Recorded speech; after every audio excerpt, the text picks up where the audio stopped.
Je clique. Parfait. Bon, bonjour à tous et bonjour à toutes. Alors aujourd'hui, on a une formation un peu particulière qui sort de ce qu'on fait d'habitude. C'est une formation plutôt axée alimentation sur la ration ménagère. Elle sera donnée par Benjamin Dufour, que je connais depuis longue date. On était étudiants ensemble à la faculté de Liège. Aujourd'hui, Benjamin pratique toujours. Il est vétérinaire dans sa clinique en Belgique à Tournai, cabinet vétérinaire Dufour. Et il développe aussi depuis, plus de 3 ans, une ration ménagère accessible à tous, particulière dont il va vous expliquer, les tenants et les aboutissants, aujourd'hui. Lancé en Belgique depuis à peu près, 1 an, il travaille avec 300 structures et se lance, aujourd'hui sur la France. Et donc voilà, il va tout vous expliquer, et pendant à peu près 40 minutes et à la fin, vous pourrez revenir vers lui avec, vos questions. Benjamin, je te passe la main. Merci beaucoup d'être là. Merci Sophie à toi pour l'invitation. Donc effectivement, Sanalio, comme je disais, est un petit peu un ovni sur le marché. Donc voilà, oubliez certaines choses, vous allez en apprendre plein d'autres. Donc on est effectivement sur une ration ménagère qu'on va pouvoir vous rendre absolument accessible à tout le monde et on va vous enlever le poids de ces parfois difficultés d'établir une ration ménagère. Je vous explique tout de suite pourquoi. Donc, en gros, de quoi il s'agit?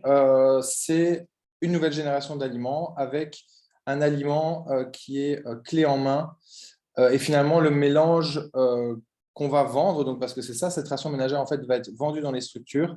On va avoir un mélange qui ressemble, qui s'apparente, si on doit le définir, à un muesli. Et ce muesli, le propriétaire de l'animal va l'agrémenter d'une source de protéines et il va rajouter également de l'eau pour constituer sa ration complète. Donc, ce que je vous propose aujourd'hui, c'est d'écrire le Sanalio Vet, d'écrire son mode d'emploi, partir sur un petit préambule, quelques chiffres en fait en termes de nutrition. Ensuite, quelques rappels rapides sur les besoins énergétiques du chien à l'entretien, l'établissement du score corporel, donc qui va être très intéressant pour l'utilisation de Sanalio, parce que vous verrez que notamment le Sanalio, un de ses emplois phares, ça va être l'amaigrissement du chien, donc on va pouvoir l'utiliser, et il faut savoir de quoi on part, donc c'est pour ça que l'établissement du score corporel est très important. Ensuite, l'utilisation donc pour le chien à l'entretien, l'utilisation de Sanalio Vet pour le chien en surpoids, quelques applications diététiques que nous allons parcourir, puisque finalement, ce qu'il faudra bien comprendre avec le Sanaliovet, c'est qu'effectivement, vous avez une base et que le fait de pouvoir modifier et d'avoir la main mise sur la source de protéines, vous allez pouvoir justement finalement transformer ce produit de base et amener et faire finalement la diversification de l'aliment et donner un aliment qui sera complètement différent en fonction de la source de protéines que vous allez utiliser. Donc, c'est ça tout l'intérêt. Et ensuite, donc, on aura une conclusion et vous pourrez poser vos questions. Donc, le préambule, c'est que nos animaux sont globalement assez mal nourris puisque presque la moitié des animaux sont en surpoids. Quel dommage puisque déjà, c'est quand même un gaspillage quelque part d'énergie. Tous ces animaux, on en a quand même pas mal qui mangent énormément et surtout, pour leur santé, évidemment, toute une série de pathologies qui vont se développer. Il y a une grosse étude, qui est une étude qui date déjà d'il y a un certain temps. C'était les travaux de Kelly et Lawler qui ont montré qu'une alimentation de qualité et surtout non excessive, donc avec un chien qui n'est surtout pas en surpoids, va augmenter l'espérance de vie de ces animaux de 2 ans. Ça, en général, je pense que c'est assez connu par les vétérinaires. On sait qu'un animal bien nourri vit plus longtemps. C'est un argument, évidemment, pour vos clients de dire ça a été démontré que si vous voulez garder votre animal 2 ans de plus, pensez à son alimentation. C'est un point excessivement important.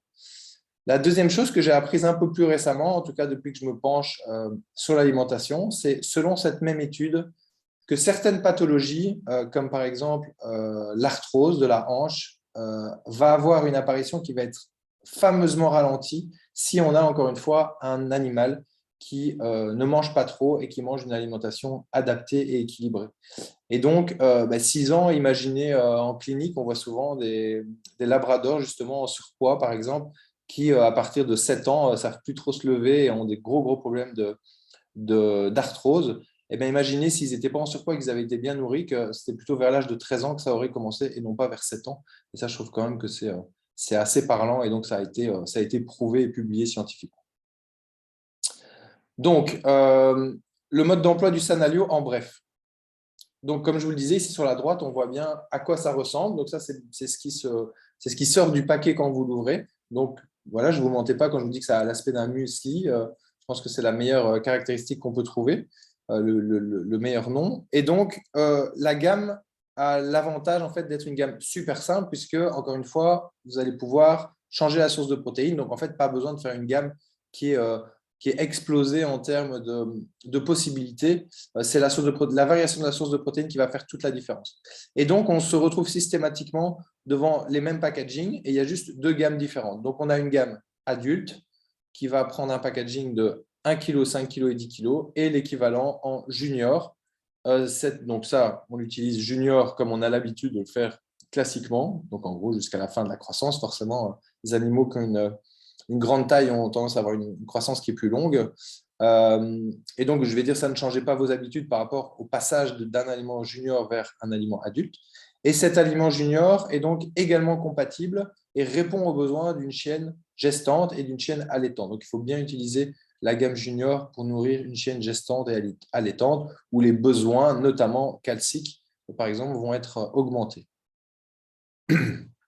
Alors, au niveau du mode d'emploi, ce qu'il faut comprendre, c'est qu'on a voulu quelque chose de très simple et qui est retenu aussi bien dans la tête du vétérinaire, mais également dans la tête du propriétaire, parce qu'un petit chiffre qui me semble assez parlant, c'est que, on sait, et les nutritionnistes le disent tous, c'est que le gold standard en termes d'alimentation reste la ration ménagère, mais la ration ménagère qui est bien faite.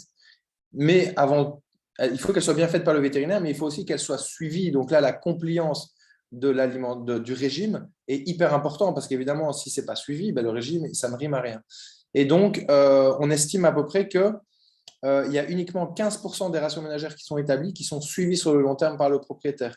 Donc, et puis en général, ça a tendance à se transformer. Donc, le propriétaire va oublier, par exemple, les premières choses qu'il va oublier, typiquement, c'est de rajouter un complexe minéraux-vitaminé, de rajouter éventuellement les huiles. Et donc, on passe d'un gold standard à quelque chose qui est complètement déséquilibré et finalement donc à quelque chose qui ne ressemble plus à rien. Et donc, voilà pourquoi on a voulu avoir quelque chose de mnémotechnique et de facile de compréhension. C'est pour que dans la durée, justement, ça reste clair dans la tête du propriétaire. Et on voit ici, maintenant, avec plus d'1 an de commercialisation, que effectivement le taux de fidélisation, les clients en général sont très, très satisfaits du produit et ça reste facile d'utilisation, donc ils le continuent sur le long terme. Donc ça, c'est vraiment, vraiment important aussi. Donc, un tiers de Sanalio. Donc ça, vous ouvrez le paquet, vous verrez qu'il y a des tableaux de rationnement. Vous allez utiliser la quantité recommandée, mais donc un tiers dans la gamelle de Sanalio. Ensuite, un tiers donc d'une source de protéines. On va les détailler évidemment. Maintenant, je balaye déjà avec vous les grandes familles qu'on va utiliser. Donc, typiquement, les viandes, les poissons, le fromage frais, le fromage blanc, le yaourt et les œufs. Donc, ça, ce sont les 5 grandes familles qu'on va pouvoir utiliser. Et ensuite, vous rajoutez également un tiers d'eau. Alors, vous verrez sur les modes d'emploi, on note un tiers d'eau tiède. On conseille plus ou moins 40 degrés. L'important est juste de dire au propriétaire de ne pas faire bouillir l'eau, puisque le complexe minéraux-vitaminé est ajouté aussi dans l'aliment en fin de production. Il serait dommage d'aller tout brûler avec de l'eau à 100 degrés. Donc, en gros, de l'eau chaude du robinet, du moment qu'on s'est passé la main dessous, c'est à peu près 40 degrés. On ne doit pas mesurer avec un thermomètre. C'est à peu près une idée. Donc, l'avantage avec le produit, vous allez voir qu'on va pouvoir affiner, c'est-à-dire qu'il y a des animaux qui vont avoir besoin peut-être d'un seul type de protéines. Maintenant, un des avantages pour un chien qui est en bonne santé, qui ne présente pas d'intolérance alimentaire, par exemple, c'est de pouvoir offrir une diversité de gamelles avec des propriétaires qui ont tendance souvent à vous dire mon chien mange toujours la même chose, j'aimerais bien pouvoir diversifier son alimentation. La diversification de l'alimentation ne pose aucun problème chez le chien. Je sais qu'on est très formaté sur le fait de rester sur une alimentation invariable. Mais donc, ça a été, en tout cas, on n'a jamais pu démontrer le moindre souci. Et puis, s'il y avait un souci, nous, on aurait tendance aussi à manger tout le temps la même chose. Donc, en tout cas, pour les chiens qui ne sont pas intolérants, vous pouvez proposer et répondre à cette demande de propriétaire d'avoir une diversification de l'aliment. Alors, un petit focus maintenant sur, sur la composition exacte du muesli que vous allez vendre. Donc, qu'est-ce que ça comprend, le Sanalio? Donc, vraiment tout sauf la source de protéines. Donc, j'insiste là-dessus parce que, notamment, la source d'acide gras est présente. Je vous ai dit, le complexe minéraux-vitaminé est présent. Ça veut dire que le propriétaire ne doit vraiment rien rajouter d'autre que la source de protéines. Donc, on va avoir des sources d'amidon, l'avoine, le riz, le sarrasin. On va avoir des sources d'acides gras. Donc, les sources d'acides gras chez Sanalio, on a décidé de les travailler. Donc ça a été une longue, longue réflexion. On les a travaillées à base de graines crues et en partie broyées pour avoir une super bonne disponibilité des acides gras et une pureté des acides gras. Et pourquoi on a décidé de partir? On aurait pu partir éventuellement donc, sur de l'huile aussi de manière plus classique. Mais ce qu'il y a, c'est qu'on a voulu travailler nos packaging qui soient beaucoup plus éco-responsables que les gros sacs plastiques qu'on pouvait trouver habituellement dans le domaine du pet food. Et pour pouvoir travailler finalement ce qu'on a gardé, c'est-à-dire on travaille en papier multicouche et en carton, eh bien, si on travaillait avec des huiles, il y aurait eu une migration de ces huiles vers le contenant et un carton qui serait devenu tout gras et donc inutilisable. Ici, le fait d'avoir trouvé cette technique de travailler en graines, on a le double avantage, c'est qu'on a vraiment ces acides gras qui sont d'une excellente qualité, puisque finalement, dans la matrice même de quoi ils sont pris à la base pour faire de l'huile, donc on n'a vraiment pas du tout de transformation. Et deuxièmement, on n'a pas de migration d'acides gras, puisque ça reste finalement dans cette matière, dans la graine, et donc beaucoup, beaucoup moins de migration, évidemment, en rajoutant de l'huile directement. Ensuite, on a des légumes qui sont choisis parce que très bien tolérés chez le chien. Donc, tout ça, en fait, le Sanalio, on n'est pas parti d'une demande des gens, mais on est parti plutôt d'une liste d'ingrédients unique où on a quand même suffisamment de retours depuis des dizaines d'années chez le chien. Et donc, tout le choix de ces ingrédients est vraiment purement un choix nutritionnel pour donc, les avantages nutritionnels. Ensuite, qu'est-ce qu'on va rajouter? Donc, toute une série de choses et d'additifs. Donc, le complexe minéraux-vitaminé, donc qui reprend les oligos, les minéraux, les vitamines. On va rajouter des levures qui sont très intéressantes en termes de protéines très digestibles, en termes de sources de vitamine B. C'est un facteur d'appétence aussi qui est très intéressant dans le mélange. On rajoute également un acide aminé, la taurine, sur un contexte qui est un petit peu en crise par rapport à certaines pathologies cardiaques qui apparaissent notamment avec ces effets de mode d'aliments sans céréales. Donc, on a quand même toute une série de cardiomyopathies dilatées chez le chien d'origine nutritionnelle. Donc, ça a été une sécurité que Marianne Dier a voulu rajouter. On en a pas mal discuté pour venir supporter la fonction cardiaque. Donc, on rajoute également de la taurine, bien qu'elle soit déjà un peu présente dans la viande. Maintenant, la cuisson peut faire varier aussi cette taurine. Donc, le fait d'en rajouter, on est certain que la dose qui est recommandée soit présente. Et ensuite, uniquement chez le chiot, donc on rajoute également de la DHA, donc ces acides gras à très longue chaîne chez le chiot qui ont pour vertu d'augmenter l'efficacité du cerveau, le développement rétinien. Donc voilà, ce sont des choses qui ont été prouvées et on a une amélioration de ces facteurs grâce à l'ajout de DHA. Qu'est-ce qui est important de savoir finalement, et ça c'est un petit peu la comparaison finalement d'un aliment type alimentation sèche industrielle. Donc il faut savoir que, voilà, Sophie l'a dit, mais je suis vétérinaire praticien. Moi aujourd'hui, je n'ai pas évincé de ma proposition alimentaire les croquettes. De toute façon, il faut savoir plaire à tout le monde. Mais malgré tout, je pense que l'aliment croquette est perfectible, même les très bonnes croquettes, puisqu'il y a quand même une perte de certains nutriments et une perte de la qualité, notamment la digestibilité. On aura un petit focus après sur la qualité et la digestibilité de la protéine. Et on voit que finalement, en appliquant le traitement technologique de la croquette, donc en gros l'extrusion, le fait de le porter à une assez haute température, on va avoir une perte de qualité nutritionnelle. Et donc, ce qu'on a fait, nous, finalement, c'est de traiter de manière différenciée tous les ingrédients, encore une fois, pour leur valeur nutritionnelle. Par exemple, les céréales qu'on met dedans, donc les plus grandes parties, ce sont le flocon d'avoine et le flocon de riz. On va le déstructurer, donc le fait de le floconner, c'est-à-dire qu'on écrase l'enveloppe externe. Vous voyez bien à quoi ressemble un flocon d'avoine. On a pris le grain et on l'a écrasé. Cette action-là va faire que c'est beaucoup plus accessible évidemment au niveau de la digestion. L'écorce, l'extérieur est déjà tout à fait aplati. Et le deuxième traitement qu'on lui fait subir, c'est une pré-cuisson à la vapeur, ce qui fait que ça a tendance à prédigérer l'amidon et donc le chien va digérer beaucoup plus facilement cet amidon. Les graines crues, je vous en ai déjà parlé, eh ben celles-là, justement, elles sont ajoutées sous forme totalement crue, aucun traitement de chaleur, et du coup, on a une digestibilité qui est très augmentée par le fait qu'on les broie en partie, et une qualité qui est exceptionnelle parce qu'on n'y a pas touché du tout. Après, il reste certaines billettes, donc ce sont des billettes qui sont formées de riz et de sarrasin. On les a amenées surtout pour la beauté du produit, pour la texture du produit et pour l'appétence, parce qu'on n'a pas non plus réduit tout en poussière. L'idée, c'est que ce produit voilà, soit un beau produit, que le client s'y retrouve. Et surtout, en fait, ce qu'on prône, c'est une transparence de nos ingrédients et une visibilité. Ce qu'aujourd'hui, encore une fois, par rapport à l'industrie de type alimentation sèche croquette, eh bien, le consommateur se demande aujourd'hui ce qu'il y a dedans. Et donc, si on avait tout réduit en poudre, le consommateur, c'était exactement la même chose, il ne savait plus voir ce qu'il y a dedans. Alors qu'avec ce muesli, il va pouvoir le prendre en main et se dire, ah bah oui, le flocon d'avoine, je le vois là, la carotte déshydratée, elle est bien visible. Et donc, c'est tout l'intérêt de travailler en transparence. Donc, il faut que le produit soit joli. Les légumes déshydratés, donc voilà encore une autre technique de cuisson. On fait une déshydratation lente et on réussit avec ce traitement à préserver un maximum de nutriments qui sont présents dedans. Donc les levures, j'ai déjà expliqué, et le complexe minéraux-vitaminé qui va venir équilibrer la ration. Au niveau de l'utilisation, donc il y a vraiment, ici je vais vous présenter les utilisations les plus simples. Donc admettons que vous ayez 2 minutes pour l'expliquer sur le coin d'un bureau ou dans une salle d'attente. Vous allez voir qu'après, dans une seconde partie, en fonction des différents besoins du chien, on va affiner. Mais donc, la première chose à retenir, c'est n'oubliez jamais ce un tiers, un tiers, un tiers.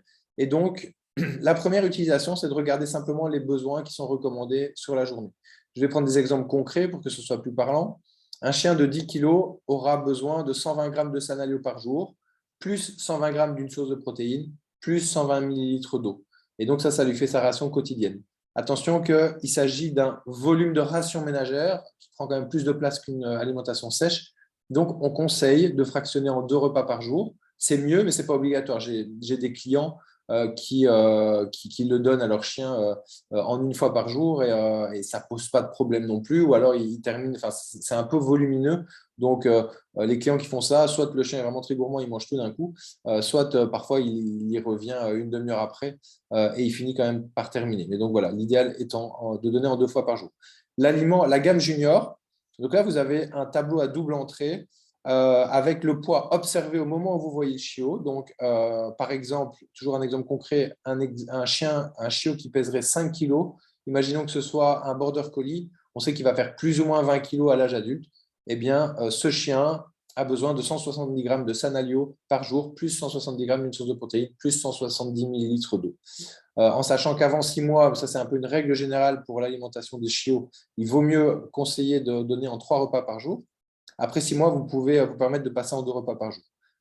Pour la femelle gestante, on part d'un poids optimal, admettons une chienne qui pèse 30 kg.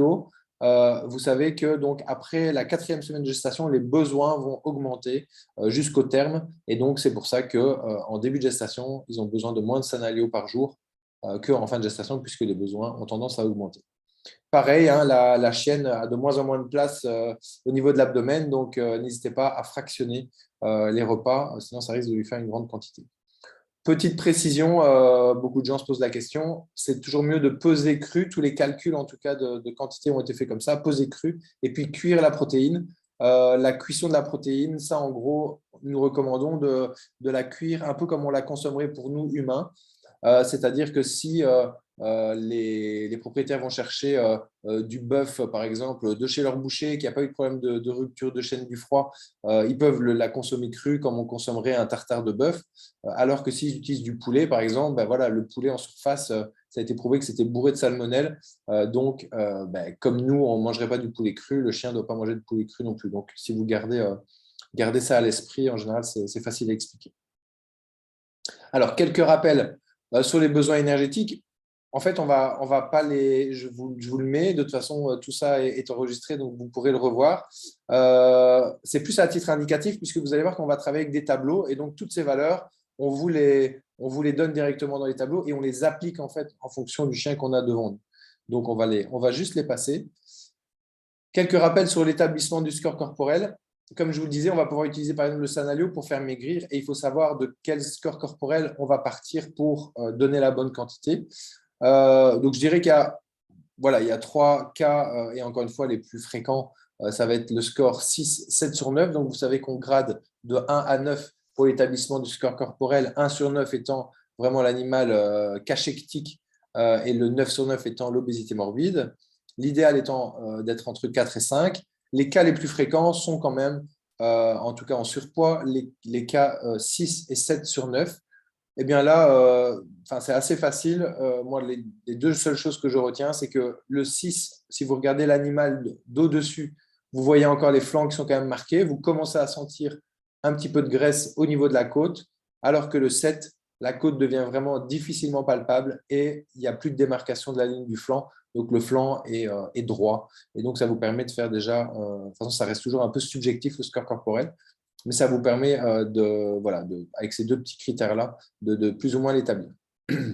Alors, maintenant, quand on veut travailler de manière un peu plus précise avec le Sanalio, donc on va commencer avec le chien à l'entretien, on a donc à disposition des tableaux d'utilisation qui sont très pratiques, puisque on vous dit, en fait, surtout en fonction du statut physiologique du chien, et bien que ici, côté droit, vous allez avoir, donc moi c'est un petit peu caché avec les noms des participants, mais donc j'espère que ce sera visible. Mais donc en gros, ce qui est marqué ici derrière la bulle, c'est que vous avez le chien entier et actif. Donc attention, c'est bien entier et actif. Ça veut dire que le chien qui est entier mais sédentaire va passer de l'autre côté, puisque c'est bien stérilisé ou sédentaire de ce côté-ci. Et donc là, c'est une notion très très importante avec le Sanalio à bien comprendre, c'est que OK, vous avez une quantité qu'on vous recommande en fonction du poids de l'animal, mais en fait, on va scinder les sources de protéines qu'on va pouvoir utiliser en deux familles. Les familles qui sont plus grasses et les familles qui sont plus maigres. Et là, tout l'intérêt, c'est quand vous avez un chien qui est anti-actif, qui va dépenser beaucoup plus d'énergie, on va travailler finalement sur un mélange en utilisant une protéine plus grasse qui va être beaucoup plus riche, qui va être de l'ordre de 2700 kilocalories par kilo d'aliments, alors que de l'autre côté, on va perdre 500 kilocalories par kilo d'aliments et on passera plutôt à 2200 kilocalories par kilo en utilisant des sources de protéines maigres. Donc ça, c'est vraiment la notion finalement et le petit secret du Sanalio. Donc, je reprends mon exemple d'un chien de 10 kg. Ce chien anti-actif de 10 kg, il a besoin de 135 grammes de Sanalio et 135 grammes d'une protéine plutôt grasse, alors que le chien stérilisé ou sédentaire, il aura besoin de 116 grammes par jour de Sanalio et 116 grammes d'une source de protéines que vous allez venir chercher dans les protéines plutôt maigres. Ça, ce sont des tableaux qui ne sont pas une liste exhaustive du tout. C'est plutôt pour vous donner un peu l'idée, vous faire penser à des sources de protéines. Vous allez voir qu'on va vous proposer et vous allez pouvoir expliquer avec une recommandation alimentaire des sources de protéines que vous allez pouvoir venir cocher et donc qui seront beaucoup plus détaillées. Donc voilà, là je passe, c'était un petit peu plus grand. Ensuite, l'utilisation du Sanalio pour le chien en surpoids. Ça, c'est quelque chose, si à la limite vous devez retenir qu'une seule chose du Sanalio, c'est que vous verrez qu'il y a vraiment plein d'utilisations, mais les clients sont absolument ravis de l'utilisation du Sanalio pour le chien en surpoids pour plusieurs raisons. C'est que comme on est sur du volume de ration ménagère et que c'est du frais, c'est un aliment humide, le chien n'a pas faim. Ça a tendance à prendre beaucoup plus de place que l'alimentation croquette. Donc ça, c'est la première chose. Le fait que le chien ne vienne pas réclamer, c'est quand même quelque chose qui est demandé par les propriétaires. De deux, le propriétaire a beaucoup plus l'impression de faire plaisir à son animal qu'en donnant la pauvre petite quantité de croquettes qui a été prescrite pour lui faire perdre du poids, puisqu'il va pouvoir évidemment utiliser cette source de protéines. Et donc l'intérêt de ça, ok, il est content, mais l'intérêt aussi, c'est qu'il est moins enclin à lui rajouter des restes de table, puisque il le fait déjà, mais d'une manière contrôlée. Et donc, la compliance du régime et le fait de respecter bien votre recommandation va être beaucoup plus suivi sur ce type d'alimentation. Et ça, je le vois en pratique. Je vois que tous les chiens que j'instaure en régime, je crois que j'ai peut-être en mémoire sur plusieurs dizaines de chiens qu'on a mis en perte de poids. Je pense que j'ai une seule fois une personne où le chien n'a pas très bien maigri. Et finalement, ben, on se rend compte que voilà, le propriétaire ne suivait rien du tout, ça n'écoutait pas du tout. Donc, c'était un cas exceptionnel. Mais par contre, les autres, il n'y avait rien à redire. Ça maigrissait exactement comme on l'avait prévu. Il n'y avait pas de surprise avec des chiens qui maigrissaient pas, comme on peut avoir sur certains régimes où finalement, en grattant un petit peu, on se rend compte que le propriétaire continue à donner des restes de table en plus du régime qui a été préconisé. Et donc, le régime ne fonctionne pas. Donc pensez-y vraiment pour faire maigrir vos animaux. Et donc, si je vous prends de manière concrète comment ça fonctionne, ben, on a aussi tout préparé sous forme de tableau. Donc, il n'y a pas de machine à calculer, à sortir. C'est vraiment très intuitif. C'est que donc, il faut estimer le score corporel du chien que vous avez devant vous. Donc, ici, le tableau qu'on a, c'est pour les scores corporels de 7 sur 9. Donc, c'est caché encore ici derrière, je suppose que vous le voyez. Mais donc, ce tableau-là, mais ce sera bien clair quand vous aurez les tableaux. Ce tableau-là pour les scores corporels de 7 sur 9, donc qui représente un peu ce genre de labrador. Admettons que ce chien que vous avez bien estimé en score corporel de 7 sur 9 vous est présenté à 40 kg de poids. On vous dit, puisqu'il est en score de 7 sur 9, ce chien devrait en réalité peser 30,8 kg. Et pour arriver à ce poids cible, vous devez lui donner 231 grammes de Sanalio et 231 grammes d'une source de protéines que vous allez venir chercher dans les protéines maigres.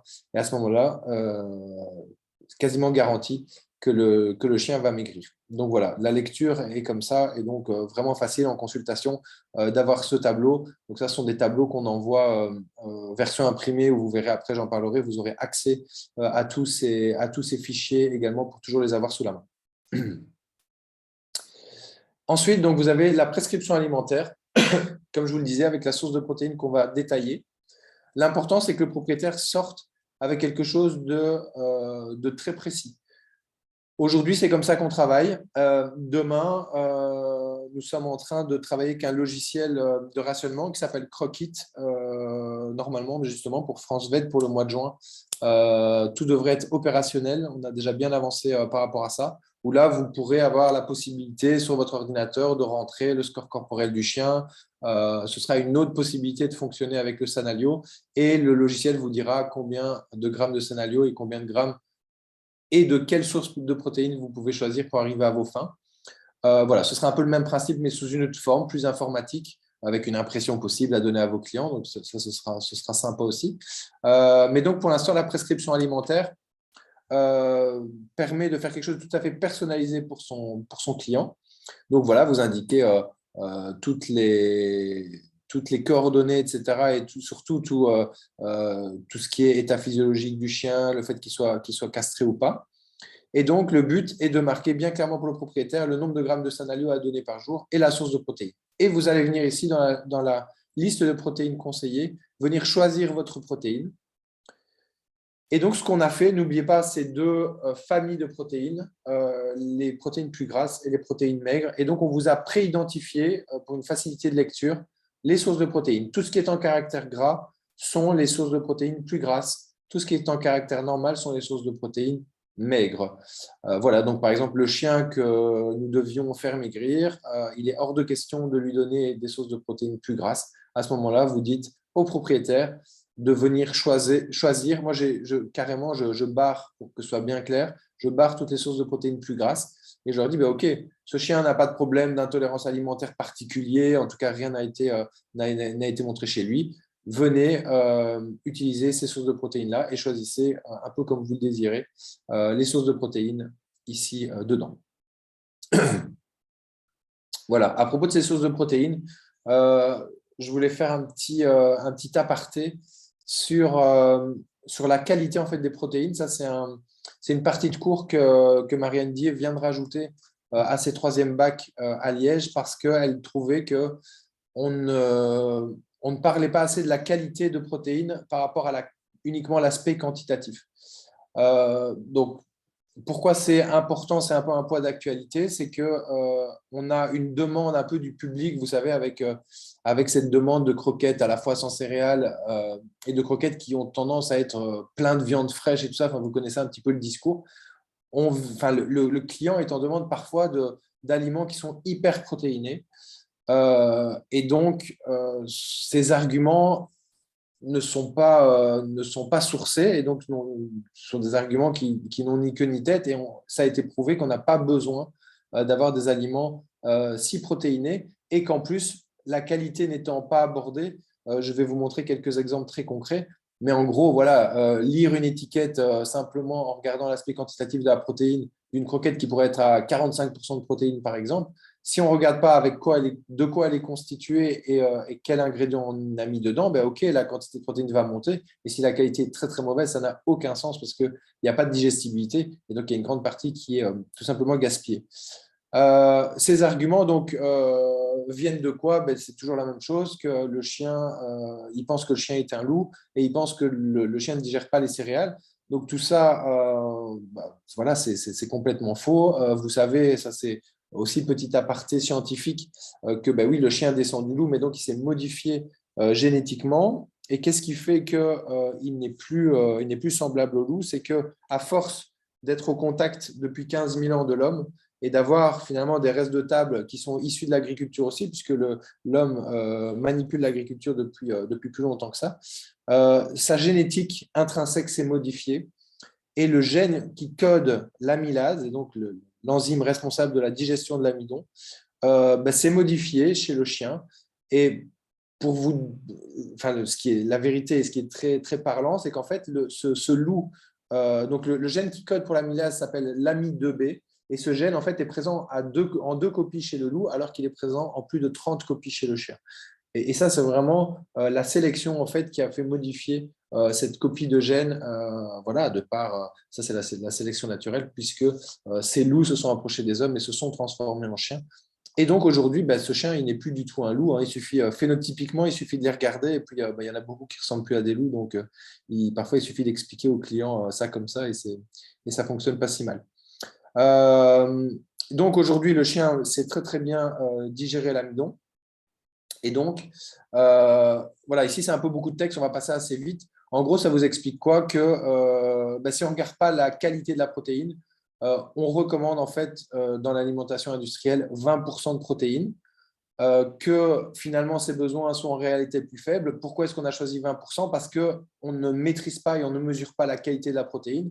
Donc, s'il y a une partie qui n'est pas digérée, on va être en réel en dessous. Et donc, c'est ce que la FEDIAF est l'organisme qui permet le contrôle pour savoir si les pet fooders travaillent bien.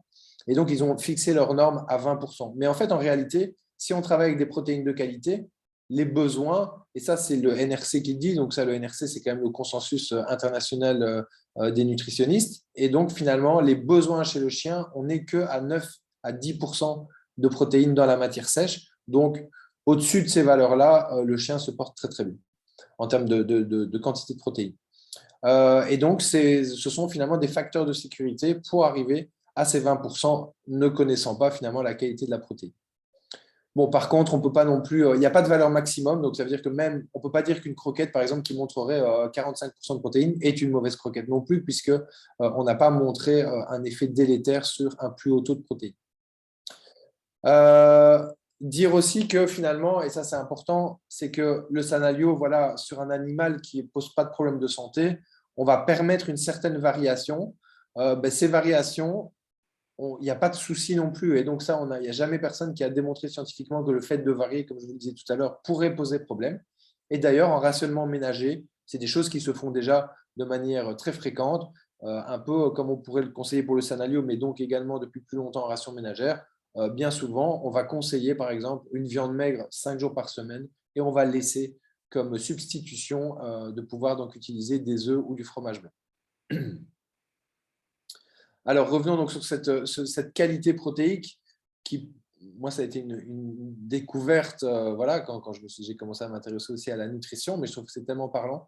En fait, donc, qu'est-ce que ça représente? C'est ici dans le tableau, vous avez en haut la partie quantitative de la protéine. Donc, imaginons une croquette ou une ration à 28% de protéines et à gauche, une croquette à 24% de protéines. Et ici, dans la colonne à gauche, vous avez le coefficient de digestibilité, donc finalement la qualité de la protéine. En haut, vous avez une croquette de moins bonne qualité avec 70% de digestibilité et en bas, vous avez une bonne croquette, 85% de digestibilité. Eh bien, vous voyez que si on lit sur l'étiquette 28%, mais que la croquette est de moins bonne qualité, finalement, vous n'avez que 19,6% des protéines de cette croquette-là qui vont être assimilées, alors qu'une croquette qui était moins riche, en tout cas sur l'étiquette, mais de meilleure qualité, finalement, il y a plus de protéines, 20,4% contre 19,6% de protéines assimilées. Donc finalement, on peut dire qu'il y a plus de protéines dans celle-là, alors que ce n'était pas du tout ce qui était marqué. Ça, ce sont à peu près les coefficients de digestibilité que vous pouvez trouver en alimentation sèche, parce qu'il n'y a rien à faire. En fait, même si vous mettez le top du top, vous allez avoir une perte de digestibilité. Je vous propose de regarder la digestibilité des aliments frais, tels qu'on va les utiliser dans le Sanalio, et donc qui sont finalement le reflet d'une qualité protéique. La viande, vous voyez qu'on va monter tout de suite à 90%, et les plus hauts taux de digestibilité, ça va être le yaourt, le fromage frais et les œufs. On va monter jusqu'à 98% de digestibilité. Donc, autant dire, il n'y a vraiment pas de déchets. Voilà, tout est bon. Qu'est-ce qui va faire donc qu'on va avoir une variation de cette digestibilité? Vous le voyez ici, en fonction de la source que vous allez prendre. Donc, la viande est moins digestible, les abats vont être encore moins digestibles. À un moment donné, si vous partez sur de l'aponévrose, c'est de la protéine, mais c'est de moins en moins digestible. Et également, donc, les traitements technologiques pour fabriquer une croquette. Donc, en général, la plupart vont travailler avec des farines. Donc, pour la facilité du travail, on va sécher la protéine sous forme de farine. Donc, ça va déjà diminuer la digestibilité. Et enfin, l'extrusion, un peu comme je l'appelle le côté popcorn de la croquette, va faire qu'il y a une digestibilité globale qui est réduite. Et donc, en travaillant avec des croquettes de qualité, avec des protéines de qualité, on peut de toute façon utiliser moins de sources de protéines. Avec le Sanalio, de toute façon, à quantité égale, on est déjà relativement haut, mais donc vraiment pas de crainte, parce que ça, c'est une question qui viendra forcément. C'est à un moment donné, si j'utilise une source de protéines, l'une ou l'autre, eh bien, on va avoir des variations. Certes, on va avoir des variations, mais on va toujours rester dans des quantités de protéines qui sont acceptables, surtout vu la qualité de la protéine qu'on utilise. Donc ça, c'est un petit schéma simplement pour vous montrer que le Sanalio, en fait, va toujours apporter les besoins, parce que finalement, c'est ça qui est important en termes d'alimentation, c'est de couvrir les besoins qui sont nécessaires chez le chien. Et donc, voilà, vous avez des recommandations FEDIAF, et donc, on est, avec le Sanalio, vous êtes toujours au-dessus de toutes les recommandations qui sont demandées, entre guillemets. Ça, c'est un tableau qui est très intéressant pour se rendre compte justement dans la ration complète des différences entre les différents types de sources de protéines qu'on va pouvoir utiliser. Et donc, vous voyez finalement, donc finalement, qu'est-ce qu'il faut regarder? C'est en termes de protéines dans la ration, en termes de matières grasses, donc ce sera les deux choses les plus importantes à regarder. Donc, vous voyez que certes, comme je vous disais, il y avait une différence. On va passer pour du filet de dinde à 31% de protéines dans la matière sèche contre de l'œuf à 21% de protéines dans la matière sèche. Donc, non seulement, même de manière quantitative, on est toujours bon, mais en plus de ça, ces chiffres vont avoir tendance, en tout cas par rapport à l'absorption de la protéine, à se lisser par rapport à ce que je vous ai expliqué, c'est que la digestibilité est la meilleure dans l'œuf ou dans le fromage frais, où finalement, quantitativement, on a des taux de protéines qui sont un petit peu plus vers le bas que d'autres sources. Et ce qu'il faut bien comprendre donc, également, c'est que ici, donc, les trois dernières lignes, le bœuf migral, le saumon et l'œuf, ce sont donc des familles de protéines qu'on a classées donc, dans les sources de protéines mi-grasses, plus grasses que les maigres. Et donc là, par contre, il y a une différence très significative. C'est qu'effectivement, la matière grasse de ces rations-là, on va être plutôt de 17 à 24% de matière grasse, alors que vous voyez qu'on reste entre 9 et 11-12% de matière grasse si on utilise la famille des protéines maigres. Et donc voilà, cette différence par contre là est très très significative et surtout autant là la différence de protéines n'aura pas vraiment d'impact, autant là la quantité de matière grasse aura un réel impact sur une prise de poids éventuelle en fonction de la protéine utilisée. Donc c'est pour ça qu'on va utiliser des sources de protéines plus grasses sur des animaux qui ont besoin de plus d'énergie. Voilà, et surtout pas sur un animal à faire maigrir qui lui va s'engraisser forcément. Alors, je vais faire le tour avec vous. Donc là, j'ai fini en gros l'explication du Sanalio voilà, de manière classique. Et donc, je vais balayer avec vous quelques applications diététiques qu'on peut déjà, donc aujourd'hui, ça peut même être un bon outil, le Sanalio. Et parfois même, quand vous n'avez plus trop de solutions alimentaires, ça peut être une nouvelle solution. Donc, vous pouvez l'utiliser notamment pour les troubles cutanés et les évictions alimentaires. Donc, ce qui va souvent poser le plus de problèmes en termes d'allergie alimentaire, c'est quand même la source de protéines. Donc, la source de protéines, vous pourriez, et c'est pour ça que dans les prescriptions alimentaires, vous avez à un moment donné une petite case autre. Vous pouvez ajouter une source de protéines vous-même au choix. Et donc, vous pourriez choisir une source de protéines unique en proposant voilà, donc une protéine que le chien, normalement, n'a pas trop rencontrée. Donc, par exemple, on utilise le canard, l'agneau, le cheval, l'œuf éventuellement. Et ce qui est intéressant, c'est que comme vous avez la maîtrise de cette source de protéines, je vous propose de le mettre pendant 2 mois. C'est à peu près ce qu'on va recommander. Et au bout des 2 mois, vous allez pouvoir rajouter une source de protéines l'une après l'autre, de manière pas trop rapide, pour pouvoir justement voir s'il y a de nouveaux effets qui s'installent et de tomber sur vraiment la source de protéines qui pourrait poser problème. Les troubles cutanés, de manière générale, alors ça ne va pas régler tous les problèmes cutanés, mais en gros, vu la richesse et la pureté des acides gras essentiels, vous pouvez quand même améliorer le côté nourriture de la peau, entre guillemets. Si vous avez par exemple un animal qui est très très mal nourri et qui est atopique, qui fait par exemple des otites à répétition, eh bien, vous pourriez penser à le passer sur Sanaleo pour la qualité des nutriments et donc améliorer son état, encore une fois, en synergie avec un traitement. Et donc, c'est quand même très très important de penser à l'alimentation sur des troubles cutanés. Donc la perte de poids, ça je ne vais pas revenir dessus, mais c'est tellement, mais un petit peu quand même, tellement ça fonctionne bien. Donc on a une perte de poids à peu près de ce qu'on a pu mesurer de 1,5% de masse par semaine. Donc on recommande à peu près entre 1 et 2% en moyenne. Et donc voilà, les intérêts, on l'a dit, l'animal n'a pas faim, le propriétaire est moins enclin à ajouter des à côté. Et cette notion de plaisir pour le propriétaire est quand même hyper importante. Ensuite, gestion de la pancréatite. Donc là, on est tout à fait dans les clous aussi. À partir du moment où on est beaucoup plus focus sur un choix protéique très particulier, dans le but, c'est de ramener finalement la ration entre 8 et 10% maximum de matière grasse dans la matière sèche. Donc en gros, vous êtes un peu en dessous de 9% si vous utilisez du cabillaud, du filet d'Inde, du blanc de poulet ou du yaourt à 0%. En plus, c'est un aliment facilement digestible. Quand ils ont une pancréatite, c'est quand même pas évident de manière générale en termes de digestibilité. Donc, autant aider le tractus digestif. Et alors, un aliment fort appétant, puisque ces animaux sont moins enclins à se nourrir et ont moins envie de se nourrir. Donc, le fait d'utiliser un aliment plus appétant, ça va les retaper. Une utilisation également pour les troubles gastro-intestinaux. Donc ça, j'ai énormément de retours de vétos qui l'utilisent pour cette utilisation-là. Donc, par exemple, des chiens qui ont des colites récidivantes, avec un propriétaire qui se plaint que son chien vomit assez régulièrement, mais on n'a pas trouvé d'étiologie particulière. Simplement, parfois, des chiens qui sont un petit peu sensibles éventuellement à une alimentation industrielle de par la digestibilité ou bien de par le fait que dans l'alimentation industrielle, on ajoute quand même beaucoup aussi d'additifs, de stabilisants pour que tout ça reste utilisable plus longtemps. Et du coup, parfois, vous avez des animaux qui sont un petit peu sensibles. Voilà, vraiment plein de retours positifs par rapport à ça. Donc, pensez-y pour ces animaux qui ont ces troubles récidivants gastro-intestinaux. Une autre application, la gestion du diabète.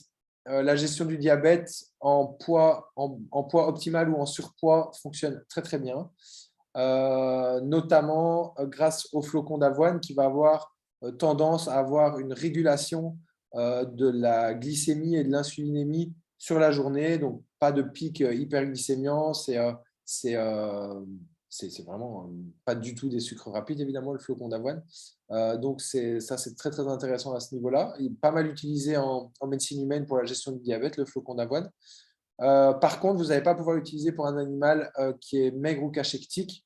Après, ça, même dans les propositions industrielles croquettes, en général, sont les aliments qui sont pour le diabète sont beaucoup trop riches en fibres, et ça va être le cas du Sanali aussi. Et donc, vous allez avoir du mal à remonter le poids pour un animal qui aura besoin de plus d'énergie. Donc, à ce moment-là, il faudra partir vers une autre solution, par exemple une ration ménagère tout à fait adaptée à un chien qui serait diabétique et cachectique. Donc, c'est vraiment ça un cas particulier. Mais donc, pour les autres utilisations, n'hésitez pas. Et pour terminer, voilà, donc on reste une jeune entreprise. Donc, en fait, il y a plein de choses qui sont en cours d'élaboration. On est en train d'étudier la chose, mais on a des utilisations qui sont très, très prometteuses. Et pourquoi pas, vous pourriez déjà les utiliser pour des cas, par exemple, où vous n'avez pas d'autres solutions nutritionnelles. Par exemple, amélioration des récidives de struvite sur, par exemple, des animaux qui pourraient être réfractaires à une approche nutritionnelle industrielle. Donc ça, j'ai moi-même eu le cas avec une chienne qui avait été opérée de calcul de struvite, qu'on ne savait absolument pas faire fondre vu la taille, et qui, malgré une alimentation industrielle adaptée, a récidivé. Et donc, cette chienne, on l'a passée au Sanalio, et cette chienne va très, très bien. Pourquoi ça va bien finalement? Parce que je pense, et c'est ce que Marianne Didier nous expliquait également, c'est qu'un animal qui commence à faire des calculs urinaires, l'alimentation sèche, il faut oublier. Ce sont des animaux qui ont tendance à boire peu. Et donc, le Sanalio, c'est systématiquement hydraté. Donc, vous avez un aliment qui est humide. Également, les minéraux ne sont pas rajoutés de par l'utilisation de certaines matières premières qu'il pourrait y avoir dans certaines croquettes. Et donc, finalement, le taux de minéraux est juste ce qu'il faut, pas plus, pas moins. Donc, pas de risque non plus de précipitation minérale qui pourrait être excessive de par la fabrication. Donc, pour ces raisons-là, on a tendance, évidemment, il faudra le prouver sur des plus grands panels, mais on a tendance à avoir de bons résultats. Utilisation sur des cas d'insuffisance rénale chronique. Alors, je dirais que pour l'instant, vous pouvez déjà utiliser sur des cas assez débutants, IRIS 1, IRIS 2. Les animaux qui sont en fin de vie, à la limite, ne changez pas vos habitudes. On n'a pas encore vraiment fait de tests sur des cas d'insuffisance rénale chronique avancée. Par contre, ça, je peux vous donner aussi une expérience personnelle. En fait, une chienne qui a démarré une insuffisance rénale chronique et qui a toujours eu un sous-poids, ça fait à peu près 1 an et demi. Cette chienne, on l'a passée au Sanalio, elle voulait plus. C'était une chienne qui était aussi fort attachée à sa propriétaire et qui voulait plus rien manger d'autre. Et donc, on s'est dit, OK, on va lui donner du Sanalio. De toute façon, cette chienne ne veut plus manger. Cette chienne, aujourd'hui, va super, super bien. Elle a même repris plus de poids que son poids initial. Elle a toujours eu un petit poids. Et donc là, le but, c'est quoi? Et finalement, c'est l'approche du Sanalio, c'est de se dire toujours, OK, j'ai un cas diététique devant moi. Qu'est-ce que j'attends d'un aliment par rapport à ce cas diététique? Et donc là, pour une insuffisance rénale chronique, ce que vous allez rechercher, c'est d'augmenter la qualité protéinée le plus possible, donc encore une fois, cette digestibilité, et de diminuer la quantité de protéines si vous en avez l'occasion. Et bien là, rien de tel du coup que, rappelez-vous le petit tableau que je vous ai montré, d'utiliser l'œuf et le yaourt, car quantitativement, ça va diminuer et qualitativement, ça va augmenter, donc c'est vraiment ce qu'on recherche. Gestion de cas d'arthropathie dégénérative. Voilà, certains d'entre vous savent que je m'intéresse pas mal aussi au cas d'osseuse. Et donc, je côtoie quand même pas mal de chiens et on côtoie de toute façon tous, puisque c'est souvent lié aussi au surpoids. Cas d'arthrose. Moi, aujourd'hui, mon approche, ça va être quoi? Ça va être de faire perdre du poids avec le Sanalio, parce que ça fonctionne vraiment super bien. Et ça va être de rajouter un chondroprotecteur qui va être vendu de manière annexe. Alors, ça a un double avantage de faire comme ça, à mon sens, avec du recul. C'est qu'effectivement, ça maigrit mieux qu'avec une croquette en général, ça c'est clair. Et de deux, c'est quand même la fidélisation du client, puisque nous, on se bat vraiment. Enfin, vous voyez que on en reparlera, mais vous voyez que c'est un aliment qui nécessite quand même une approche vétérinaire et une explication de la part du vétérinaire. Et donc, nous, on se bat pour que ce soit jamais disponible sur un site comme le Zooplus. On veut que ce soit un vrai aliment vétérinaire exclusif. Et donc, le client, en fait, à partir du moment où il est séduit par le concept et qu'il est fidèle à l'alimentation, voilà, il va revenir chez vous puisqu'il n'a absolument pas le choix. Et donc, stratégiquement, aujourd'hui, c'est quand même plus avantageux d'être certain que le client revienne dans la structure et donc de lui faire ce type de vente. En plus, il en est ravi. Donc, pourquoi s'en priver? Donc ça, c'était un peu voilà, une réflexion. En tout cas, c'est comme ça que j'ai tendance à travailler actuellement et j'en suis très content. Ensuite, dernière application diététique, c'est le chien cardiaque. Donc, ça, le chien cardiaque, en fait, on a des collèges européens, deux pour ne pas les citer, qui sont installés en Belgique. Pour les gens qui sont passés sur Liège, ça leur dira certainement quelque chose. Donc, Nicole Van Israël et le docteur McEntee, qui en fait se sont intéressés au Sanalio parce qu'ils étaient justement en recherche d'un aliment qui contenait des céréales avec le problème actuel des aliments de la mode sans céréales.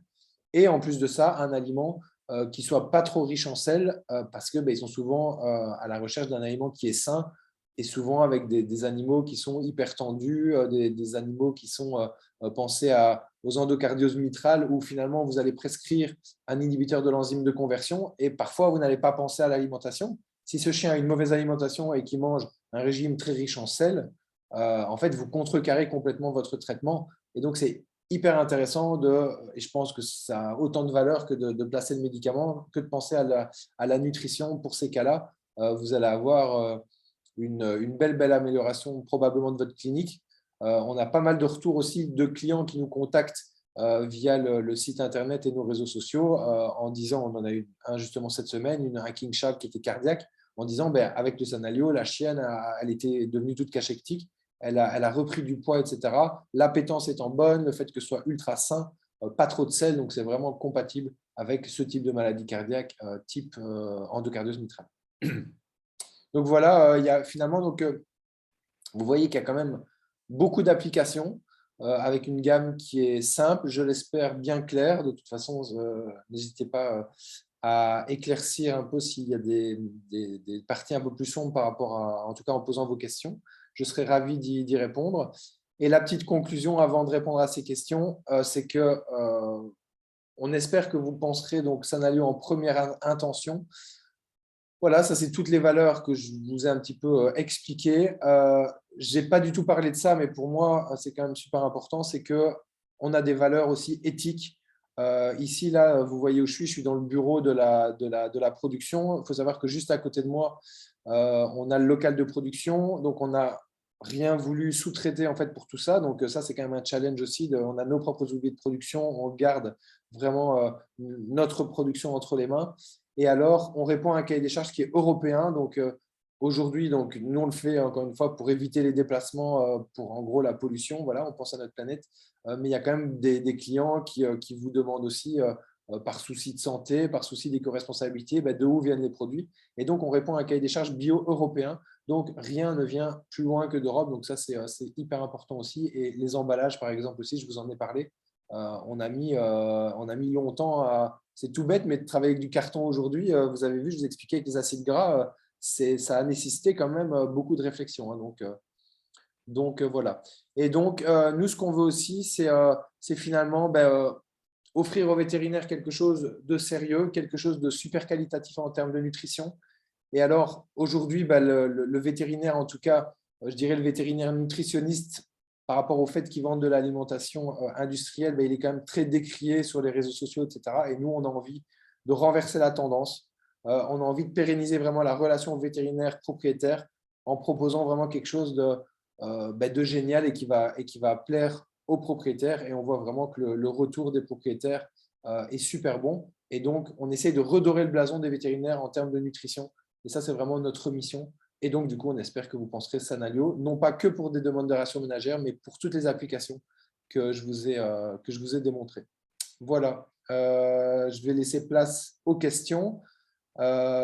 Et peut-être avant les questions, c'est qu'on aura la possibilité d'offrir un espace professionnel.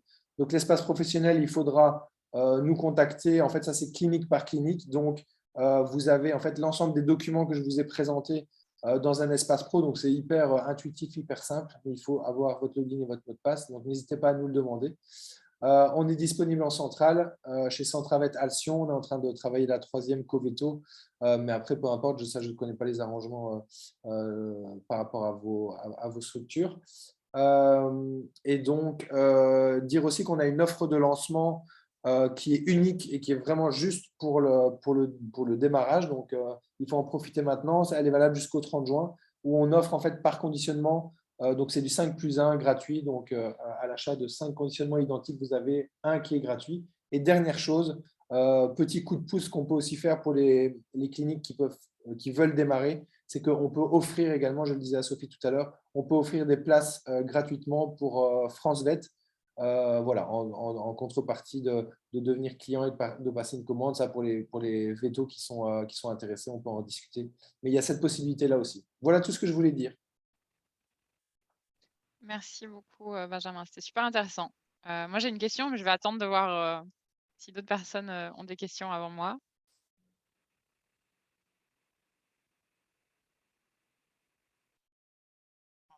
en attendant, En général, je voir. suis clair. Ah, écoute, moi, je me posais la question parce qu'il y a quand même des demandes. Alors moi, comme tu sais, hein, je pratique plus depuis longtemps, mais c'est quand même des choses, que déjà on me posait à l'époque. S'ils veulent, faire de l'alimentation végane en termes de rajout de protéines, il y a des options ou pas? Non, en vegan pur, on en a rediscuté aussi avec Marianne il n'y a pas longtemps.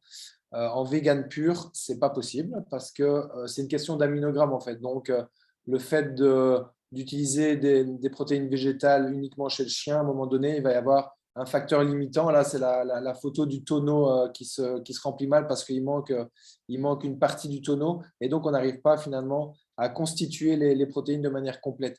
Par contre, il y a un très très bon compromis, c'est qu'on pourrait rendre un chien végétarien, mais donc pas vegan, en utilisant, en fait, l'idéal, ce serait de raisonner le propriétaire, par exemple, qui serait végétarien, d'utiliser à la limite du poisson, des œufs et du fromage frais. Là, on est vraiment tip top. Et même, on pourrait pousser à utiliser que des œufs et du fromage frais, et on serait très très bien aussi, en tout cas sans risque de carence. Donc, vegan, non, mais végétarien, oui.